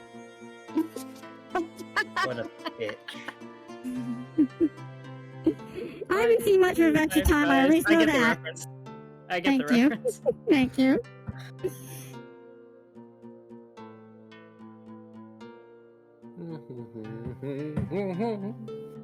Speaking of Why is Adventure Time, catapult such a good fucking spell? because you like throwing stuff, and throwing stuff is fun. I love catapult. Why? Like it does so much damage for such an early. It's just It really 3D does. bludgeoning. It's so good. I mean, then again, you also got like fucking fireball being a thing. Also, but actually, Who needs a worse. fireball when you can just say, "Hi, that rock"? Yeah, this is like, fuck you, goodbye, rock. It hits you in the head, you die. Funny kill. I like catapults because you can design anything like candle holder, catapult, crossbow Yeah, bolt, catapult. just now you just become the Joker from Dark Knight, being like, "Oh, make this pencil disappear, catapult into your fucking heart." Exactly. See, I'll just do funny. Oh, you got a necklace, catapult. Oh. I don't think it does it work on. Wait, I gotta double check. It does not work on worn objects. The worn object. All right, that was double checking. I'm like, wait, does It has to be worn something that include is- held object? Does it not say worn? It should say worn. I'm pretty sure it should say worn. Does held items count as a worn item? If someone was like holding like a rock, can I catapult a rock from their hand? Not being worn or carried. Literally, Okay, first okay. line. Got it. I don't have the description up on my screen. I just couldn't remember how to access it at the time. Dude, So it sad. does. I can't just catapult shit from his hand. It's so frustrating. You can't put a catapult his underpants up his own ass. That would be the best shit. Nah, man. Just. I wish I could cast catapult in people. That's called telekinesis. I just want to catapult two people's heads into one another. But it's fine. I have more fucked up things I can do. Sorcerer dual cast telekinesis. Well, bam! Oh, never mind. I want to do something horrible, but I require Lucky's help. Alright, I'm back. Horrible. Alright. Arlette. So How many you arrows does she leap take? into this. Huh? How many arrows does she take? You're about to find out. I need you to roll a couple of saves for me. Yeah. I need you to roll a wisdom saving throw and a charisma Okay. saving throw, and Actually, then an might pass. intelligence saving throw in that Not a order. chance. Okay. Okay. I actually got a way better Okay. intelligence than I thought I ever would. Okay, yeah, that actually went pretty well. Okay. So, you do not have control. Okay, wait. That happens. This happens. This happens. Cool. Alright. So, first off, so you jump down the sands, and you start running, and you hear people shouting, "Hey, stop!" And you see someone in like white and red, like they're in robes, kind of, like start to like jump down after you. But the minute you hit the sand, it's like nothing else exists. It's just this symbol, this thing that you've like seen since you were a kid, but you don't know what it means. And you run up, and do you just run up and touch it? She really just like strolls up and yeah, she kneels down and just places a hand gently on it, kind of like a "what are you" sort of deal. So, I'm aware that you were trying to like walk towards it. You're not walking. You were like sprinting. And you reach down and you touch it. And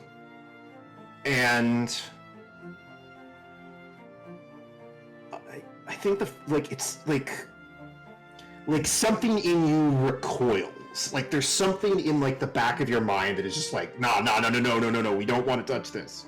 Fuck this. But you touch it anyway.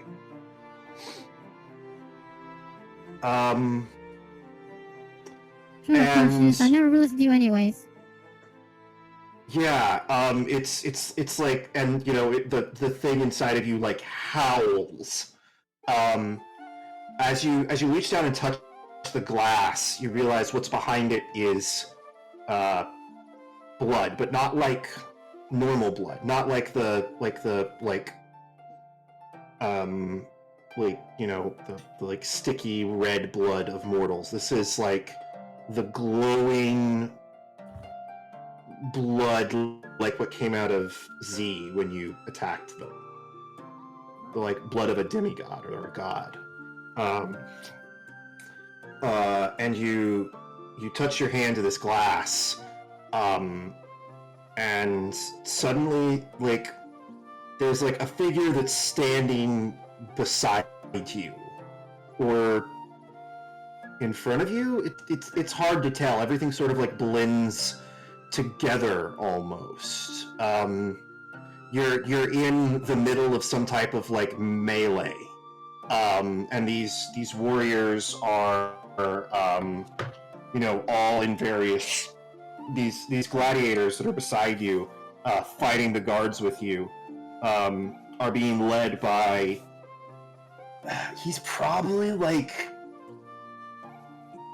11-ish feet tall. He's just this giant of a man holding,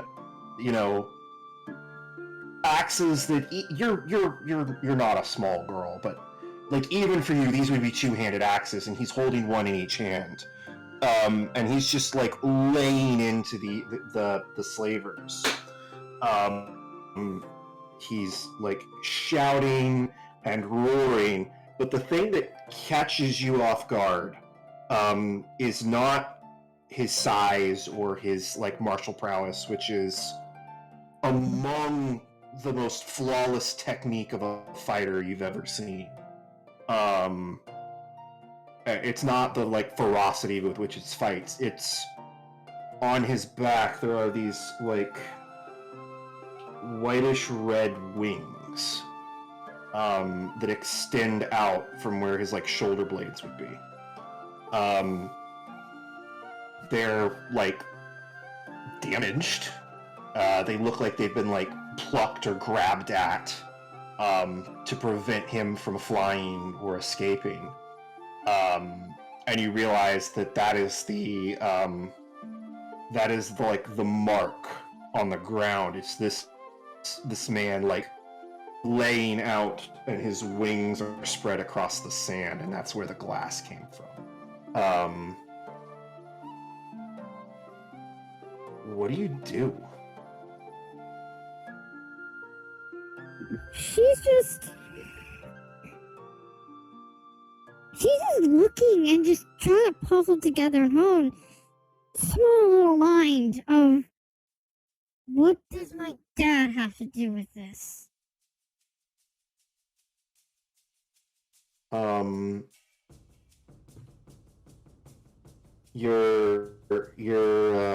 So the man with the wings, he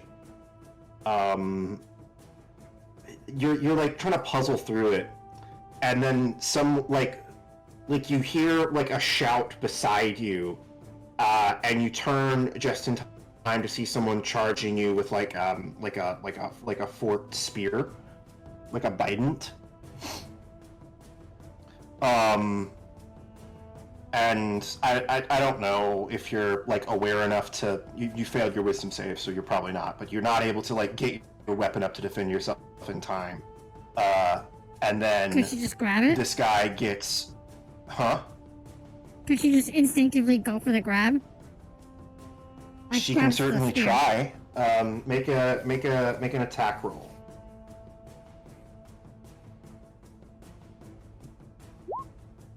Nope. Nope. So you go to grab it, and you miss, and like you're absolutely about to die. Like there's no way this isn't going to impale you and kill you. And then one of those axes that you saw that man holding tumbles through the air and cleaves this guy in half.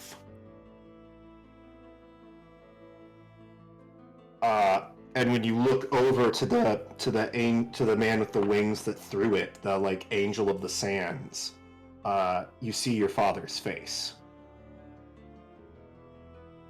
Oh shit. And he looks at you for a second and mouths something you can't understand, and then turns to get back to the rest of the fight.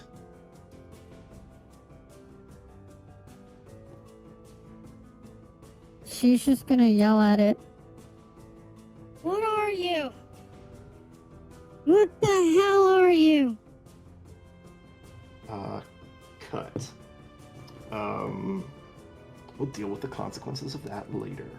I can just see Arlette just being let's- put into a straight jacket and she's just having a hallucinogenic fucking trip. Yeah, no, she's just tripping balls, having just met the King of the Skies. That might also be her dad.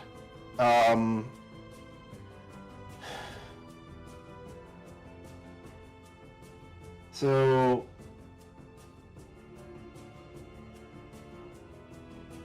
What are you doing, what are you doing, Crone? First off, is everyone still good to keep going? Do we want to go for a little bit longer, or do we need to wrap up here pretty quick? I'm still on. I think we're good. Shay is just dealing with some things, so they'll be back. But I'll fill them in if we need. Okay. Crone, what are you doing? Crone. Dez! First the Crone. I was muted. My bad. I was muted. I was talking and the mic wasn't working. I was confused. I was fixing my mechanical pencil, but here we go. So, what am I doing? Okay, so I'm assuming at this point, I've moved a little bit in the ship. I'm fucking around with a fabricator, I was promised to being used, and I'm tinkering with it, Yeah, I'm like sitting there, I'm adjusting some things on my spear, and I've welded some things on, and moved around, chiseled some shit into my arm, using some tools, a little wrapped up. And I turned around, and I realized, wait, where the fuck is Arlette? Because I'm assuming it's gonna be needed. I'm assuming that's gonna be needed very much. Currently, So, every single guard in the city is going after her. Let me see if I can distract you. I'm gonna see if I can entice Crone's curious nature about machines. Yes. So you've been inside of. So the fabricator is in the engine in the engineering. It's near the engines. It's in the heart of the ship. And while you're in here, you start to feel this almost something about the engines running and the fabricator running. There's this rhythm to this place. It vaguely sounds like a heartbeat. You remember them talking about machine spirits, the spirits in the machines. You figure if you were gonna be able to talk to it, this would probably be the place. So, okay, so Crone, while pondering these thoughts, he puts down the spear, he stops tinkering with it, thinking, he just kind of closes his eyes, kind of just puts his hand out in the hall, and the little bots, they kind of spread out, just get a little bit feel. He just kind of thinks to himself, trying to listen, just to get a feel for anything, to feel the rhythm of the machine, to feel its this machine. of a machine. Yeah, it's alive. You can feel it. It's alive. It is alive with a kind of sentience that reminds you of you almost. It doesn't speak in words. You just feel emotions and bits of angry machine, bits of machine noise that sort of come to you that you sort of half understand. What do you want to know about this What craft? emotions is the machine feeling?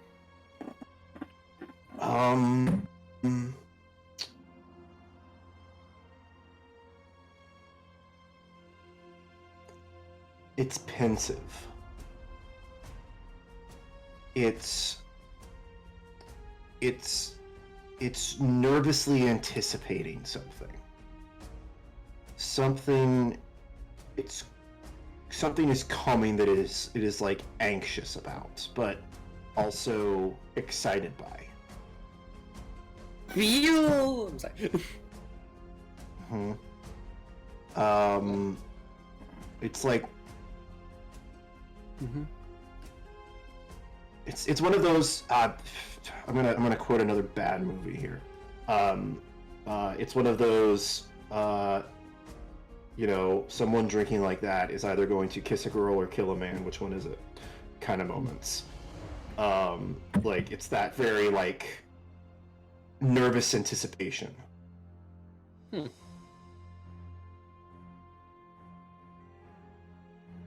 I guess I just give it like a deep breath and just have little bots kind of try to echo what I'm doing. A little calming, relaxing, like I'm trying to give off my own rhythm, a relaxing rhythm. Something. Make a persuasion check. Alright, 1 second. Let me come here, please. I don't think it's that high. Let's find out. Where's my persuasion? All I can do is pray. Nope. God hates me. God. You. I mean, to be fair, like that could have been so much worse. Yes, but I rolled a 5. It's fine. The machine is aware of your presence. The machine is not angered by what you are doing. But the ship seems to have its own anxiety is not the right word.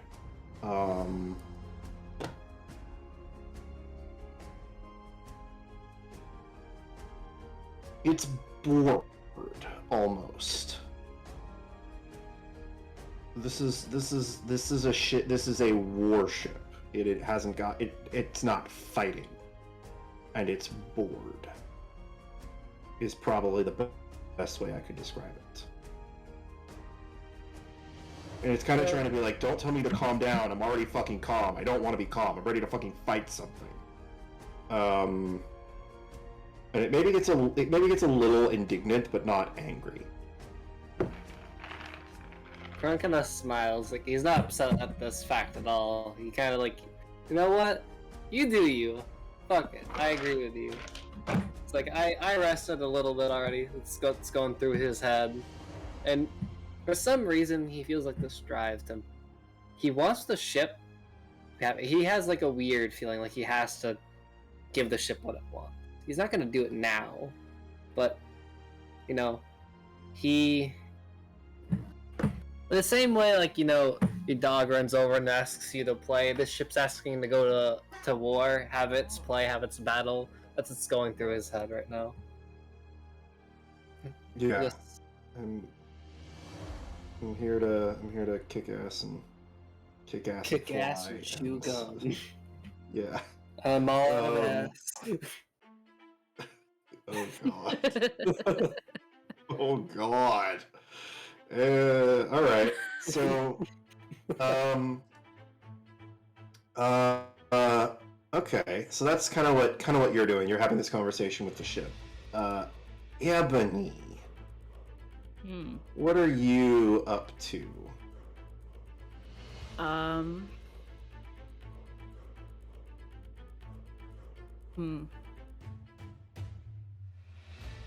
Well, part of the issue is he's not here. Yes, I am. Oh, I said are you that now? earlier. Oh, I didn't hear. I'm sorry. Ebony's going. Go ahead. Mm-hmm. You do have an opportunity to go talk to Nolus if you want to talk to him. I know you've been anxious to do that. Yeah, but now I have a better idea. Okay, have fun. Ebony's going to try. carefully take out a couple locks of her hair, and she's going to create an eerie token and make it into a small bracelet and places it on the Empress's chest. Yay! You're doing the thing. Awesome. So She's not gonna put it on. She's just gonna make it so it's like tied with a little like leather loop from one of her clothes, and it just looks like a cute little bracelet. That's it. It's just a little braided bracelet of her hair. Okay, so Yeah, Ebony puts a little braided bracelet on the Empress's chest or bedside or whatever. Z, what are you doing? Do you do anything about this? She's very careful about it. She doesn't try to she just kind of walks up to the Empress carefully, doesn't try to wake her up, and just lays it there and doesn't say anything. Cool. If you're going to be doing anything with the Empress, I suggest you tell me what it is now. This is for her protection in case she is taken from any of us. I will be able to tell her location with this if she takes it. I'm just offering it as a gift. I didn't want to put it on her in case you protested. I see fit for now. If you're lying to me, this will be a problem. You can do an insight check if you want, I don't care. I'm literally just about to ask, can I do that? Can I see if she's lying to me about this? You can either do an insight or an arcana check. Either one would be appropriate here. Arcana to know what she just made, insight to know what she's saying. Which one do I have a higher? Neither! I'm uninstalling. It's a good thing it's a browser-based program. Oh. I mean, you can install the browser. Happy deleting Chrome, but yeah. By Chrome. Apparently it doesn't work with Opera GX. My friend told me that. I was gonna say, time to switch over to Opera. Yeah, one doesn't work with Opera. It does that. Opera's awful. I always find it works the best with Firefox, but that's just me. I run it off of Firefox. I run everything else off Chrome. I just Anyways. use Chrome default. I don't know what to do with a kind of roll like that. Are you lying? No. I mean, that just straight up casted it. Yeah. Yeah, I mean, you don't have to give her any deeper insight than you're not actively trying to hurt the Empress right now. No, because, I literally didn't even try to put it on her. I just, laid it there and she'll wake up and be like, oh, a present. That's it. Child is happy. I'll become So a the- bloodthirsty murderer in the future. Oh, God. Fucking eats my family. That's the weirdest thing. I don't know. Whenever I think about serial killer stories, I'm thinking, man, that was a child once. Oh, it's fucked. Don't. If there's one thing I've learned listening to the casual criminalists, it's that if you want your kids to end up being serial killers, treat them badly, and that's a pretty good place to start. Yeah, pretty much. It's a pretty try and true method. 100%. This is an actual statistic. 100% of school shooters were all abused by their parents. True. Is that an actual statistic? Does that mean I should have been a school shooter with that logic? Well, no, that doesn't mean that And everyone's we're abused as a school moving shooter, on. We are moving on. We are done with this line of questioning. We are moving on. Okay. All right. I took a Ebony, nap. what do you do? So you've done the thing. Now what?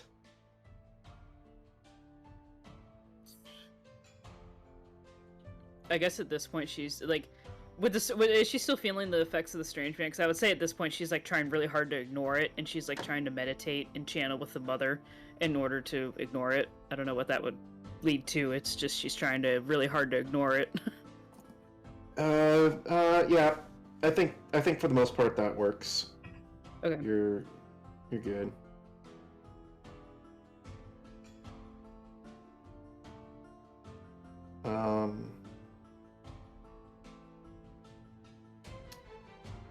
You have an opportunity to do other things before I jump over to Arlette and let her deal with the consequences of her actions.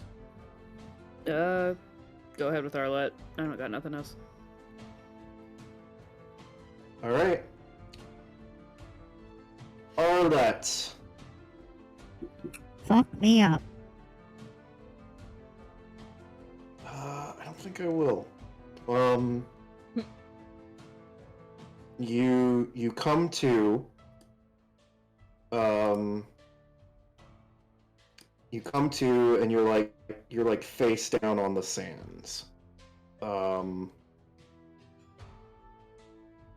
There's like a hand on your back. And you realize you've been like, it definitely tastes like you've been throwing up. Like your body's been trying to like get something out of it that like shouldn't be there. This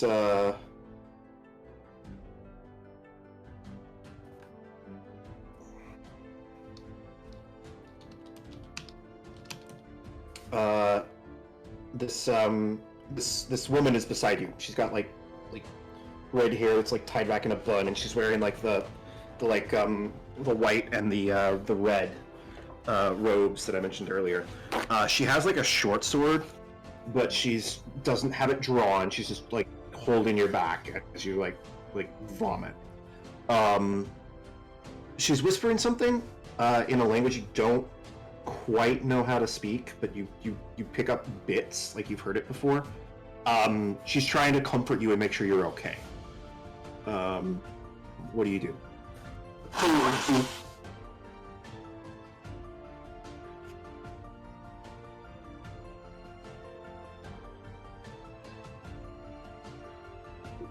What was that at the end? You like buzzed. Huh? What did you say at the end? You like buzzed. Then I didn't understand it at all. What do you do? She's saying something in a language you don't understand.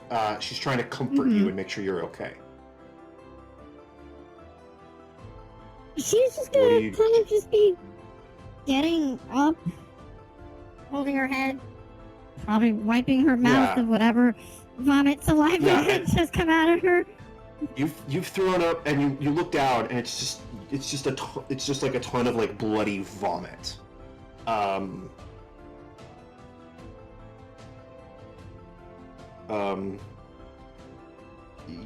You like are like fighting the impulse to just like run like a wounded animal to like flee. The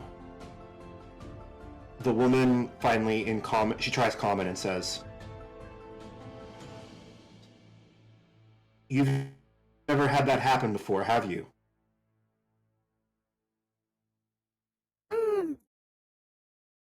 Maybe on a bad night, but not that much blood. No, not the vomit. The being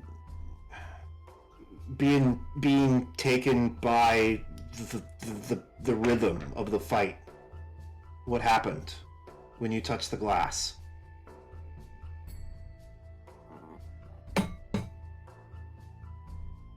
Sorry, you kind of went off on two different things. I know all about the rhythm of the fight. Sorry. No, the battle here. Have you remembered it before?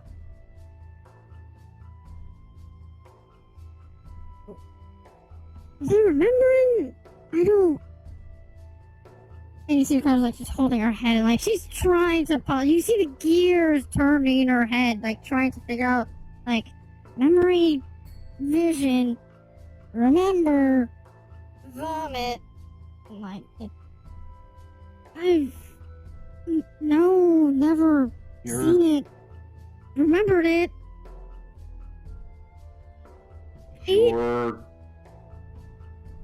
It's okay. It's okay, you're safe.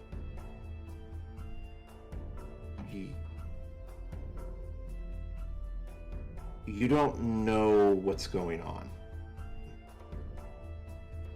Okay. I mean, that's most of my life, but that's a different story. I can relate. What's your name?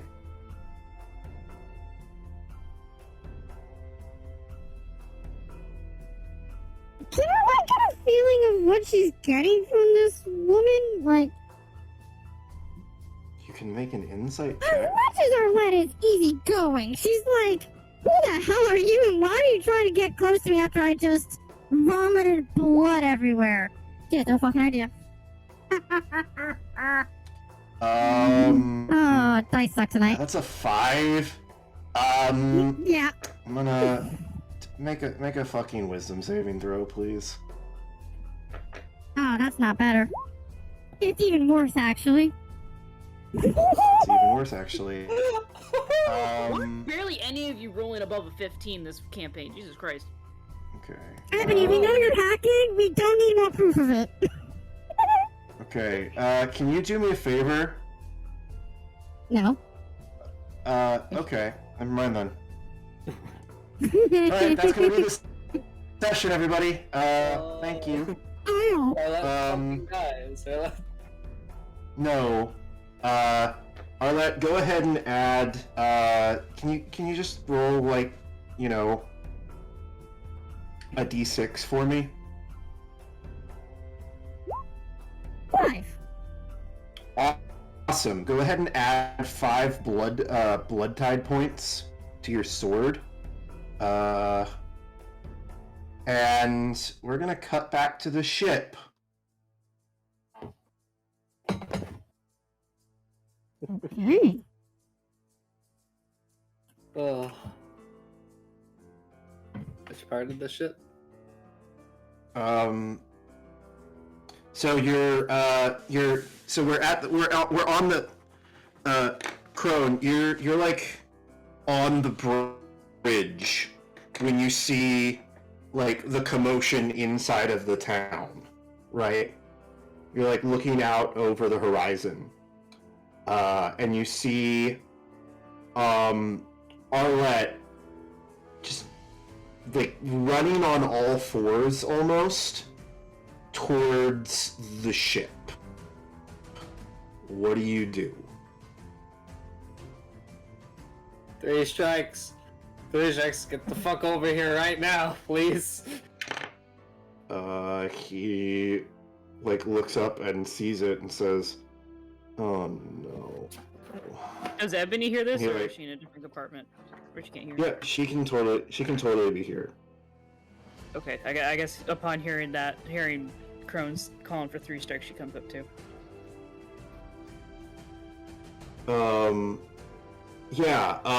What you see behind Arlette is, she's running on all fours. And behind Arlette, you see, like, I think there's probably like 5 of them. They're in armor, but they have these like metal wings on the back of their armor. And they're like, they're either flying or they're jumping really freaking far, and it's kind of hard to tell which. After Arlette, and they're holding like, you know, big like 2-handed axes.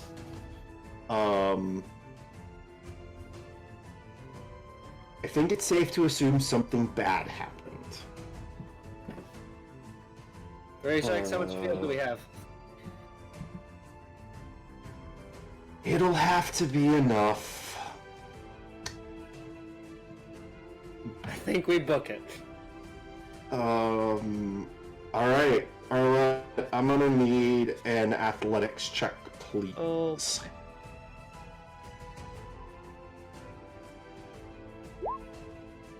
Oh! Let's go! For one time. Let's go! Where did this come from? So what happens is, Arlette, so Arlette is able to, like, outrun these fucking, you know, flying dudes with axes by, like, running on all fours like a wolf, and is able to get inside the cargo hold of the ship as Nolus is, like, lifting it off the fucking ground. And you, like, you all take off as quickly as you can.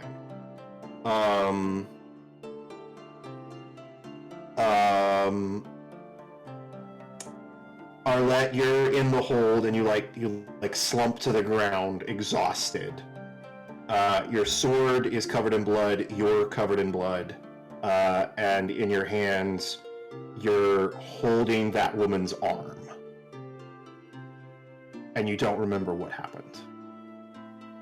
And that's going to be the end of the session. Oh my god.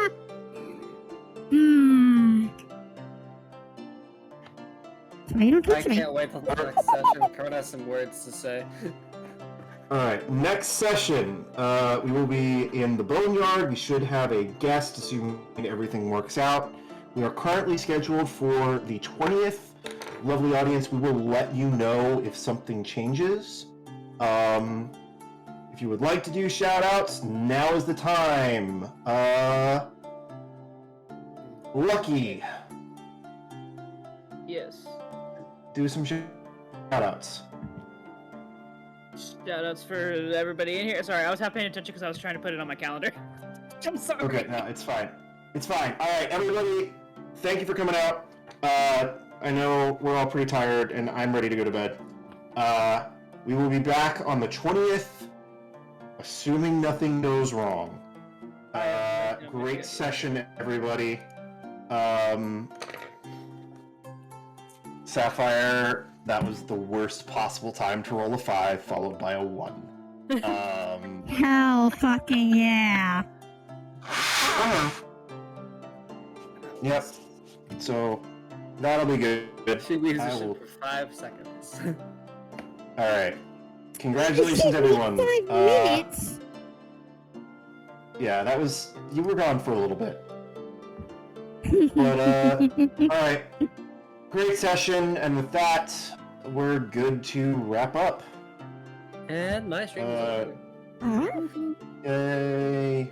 I'm trying to find Good. someone to We will see you next time. raid. I don't have the people to raid Oh. with. It's been like 2 months. Raid,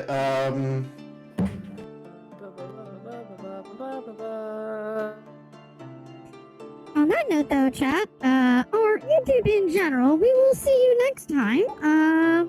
Whenever the heck another session happens. I'm not gonna promise every 2 weeks because it doesn't happen every 2 weeks. But I'm gonna promise what I can promise, and I'll always promise you more insanity from Arlet. But until then, have a wonderful time. Thank you so much for watching. Follow on Twitch, follow on Twitter, subscribe on YouTube, as per usual. Always be uploaded on the pod. Until then, I love every single last one of you. Have absolutely wonderful nights, and I'll see you next time. Bye.